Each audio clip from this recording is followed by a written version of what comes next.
Hello, my name is Aaron Way. I am doing an absorber activity needs assessment for EDU 652, Instructional Design and Delivery. This is for Ashford Master in Education program. My professor is Christine Nortz. Today is September 30th, 2013. My absorber activity would be a field trip to the Art Museum. Um, According to William Horton Consulting in 2011, absorb activities enable motivated learners to obtain crucial, up-to-date information that they need to do their jobs or to further their learning. Now, I know some about art, enough to appreciate and even recognize a few works, actually know a few artists, buy their works. But what I would want to know, and I want my students to know as well, is what separated these artists and their specific works from their peers. Was it was it something like their brushstrokes or the colors they used or the type of canvas? What was it that made their work so special? There's so much that I don't know about art, that I don't that I think anything that I can learn from a trip like that can only benefit not only myself but my students as well. Seeing as I'm a history person and most likely will pursue that as a teaching avenue, I would want to know what social significance the works have on their cultural setting, and any social significance as well. How were these artists treated in their own time? Was the piece of art a statement, or was this just a creative outlet for them to express themselves? Um, Now, what I would be trying to measure is the impact art is able to have on both present and future generations. But what I mean by that is some art is instantly hailed as a masterpiece, right? But some of it's not recognized until post-mortem after the artist has been deceased maybe only a little bit of time or for a greater length of time, such as 10 years, 20 years, 50 years, 100 years, whatever it might be. What I want my students to be able to do is grasp um, this significance as well as gain an appreciation for the art and understand some of this cultural significance that these works that we're seeing have and what was going on at the time that makes these things so important for us to remember and put into a museum and keep safe and put behind 3-inch glass cases, right?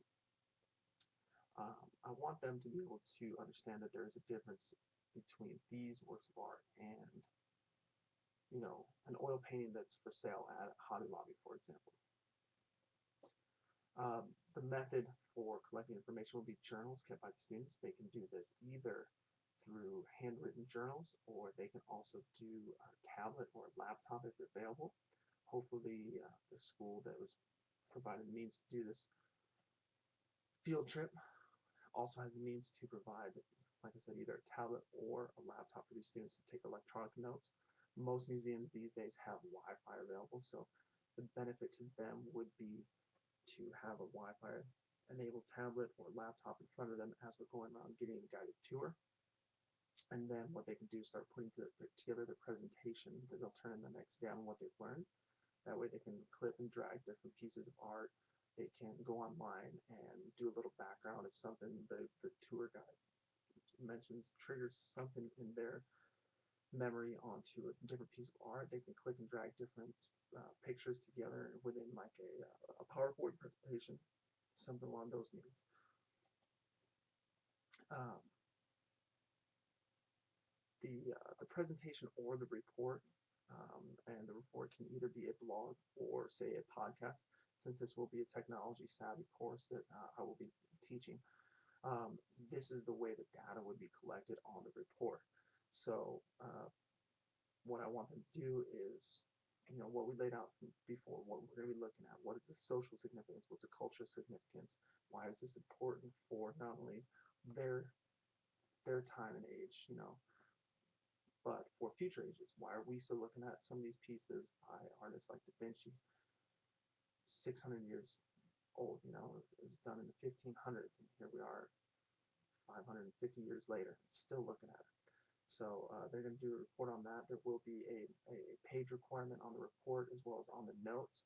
So if they are doing a video or a blog or some kind of podcast, there will be a time requirement that would be adjusted for page requirement. All interested groups are already included in the planning and the conducting of this needs assessment. As seeing as I'm the teacher, I would be the sole person responsible for planning and executing this field trip. Obviously, I would need to get permission from the parents to take their children offsite to a museum, But outside of that, it would be getting field trip approval, which I don't know what it be. Not being a teacher, I don't know what all that entails. Probably needing a bus driver. They would be the ones that would do it, or some kind of transportation means. But the nice thing is, this is something I can encourage parents to do some of the same over the summer. And if I can't get some of that funding that we mentioned, this is something I can do in the class. And what I mean by that is many museums and nature centers and even parks like Yosemite National Park or Yellowstone National Park, they have all the different features online. You can actually do a tour, like a field trip, online. So this doesn't need to be a big financial burden where you're taking a family trip just because your teacher said, "Oh, this is a good idea. You should do it." Um, Go online, check it out. There is a lot of valuable resources online, and I think it'd be a great project to pique their interest to go to our museum, and hopefully it triggers an interest in the arts and furthering the arts and seeing how good these artists were, and that it is important that we keep this going. So hope this hope this needs assessment proves valuable, and hope you were able to learn from it. Thanks.